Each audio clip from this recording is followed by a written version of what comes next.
Four A's of rural marketing, ये लगातार exam में पूछा जाता है। तो पहला ए है अवेलेबिलिटी, सेकंड अफोर्डेबिलिटी, थर्ड है एक्सेप्टेबिलिटी, फोर्थ है अवेयरनेस। यानी अवेलेबिलिटी कह सकते हैं एक बिजनेस के तौर पर आप रूरल मार्केटिंग कर रहे हैं तो इंश्योर करना पड़ता है कि रिमोट एरिया में, यानी कि कह सकते हैं जो गांव के इलाके में प्रोडक्ट आपका पहुंच रहा है कि नहीं, जो इनोवेटिव डिस्ट्रीब्यूशन है, इनोवेटिव जो नए नए तरीके से डिस्ट्रीब्यूशन हो रहे हैं उस तरीके से आपका पहुंच रहा है कि नहीं पहुंच रहा है, तो ये अवेलेबिलिटी हो जाता है। यानी कि जैसे एग्जाम्पल तौर पर ये एचयूएल प्रोजेक्ट रहता है शक्ति, या फिर आईटीसी का ई चौपाल के माध्यम से जो डिस्ट्रीब्यूशन प्रोडक्ट करते हैं। सेकंड है अफोर्डेबिलिटी, यानी ये भी कह सकता है कि matching product pricing and pack sizes to purchasing power of the consumer, यानी कह सकते हैं कंज्यूमर के तौर पर उसका पर्चेसिंग पावर क्या है, कह सकते हैं प्रोडक्ट की प्राइस क्या है, पैक साइज क्या है, उस पर भी डिपेंड करेगा। छोटी साइज है उस ज़्यादातर छोटा या कह सकते हैं मिडिल साइज रहता है वही जो प्रेफर करते हैं। अफोर्डेबिलिटी रहता है कि अब ज़्यादातर जो महंगी कॉस्टली चीज़ रहती है वो अफोर्ड नहीं कर सकते। थर्ड है एक्सेसिबिलिटी, यानी एक्सेप्टेबिलिटी,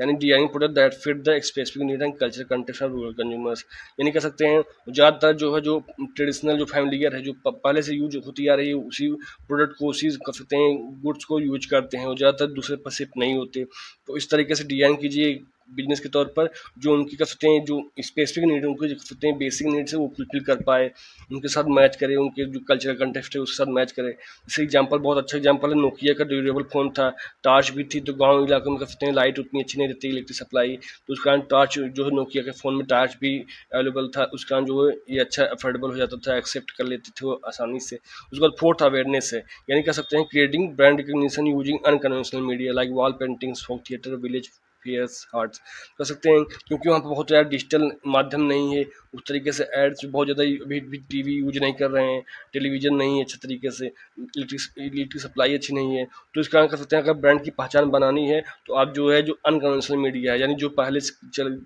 जो कर सकते हैं अनकन्वेंशनल है, यानी कर सकते हैं वॉल पेंटिंग्स हो गया, फोक थिएटर हो गया, ये विलेज मेला हो गया, मेला लगा कर सकते हैं वॉल पेंटिंग्स, दीवार पर पेंटिंग्स बना के आप जो है ऐड का ज़्यादातर जो गाँव इलाके में ही देखते होंगे जो दीवार पर बड़े बड़े बिल्डिंग्स रहते हैं, छोटे बिल्डिंग्स रहते हैं, उस पर कच्चे जो मकान रहते हैं उस पर भी पेंटिंग होती है, पेंटिंग के माध्यम से अपने ब्रांड को अवेयरनेस करते हैं कंज्यूमर के प्रति। वीडियो को लाइक कर दीजिए और चैनल को सब्सक्राइब कर लीजिए जिससे आपको लगातार वीडियो मिलता रहे और हमें भी मोटिवेशन हो सके। If you have any suggestion please comment on this video. Thank you for watching video. जय हिंद।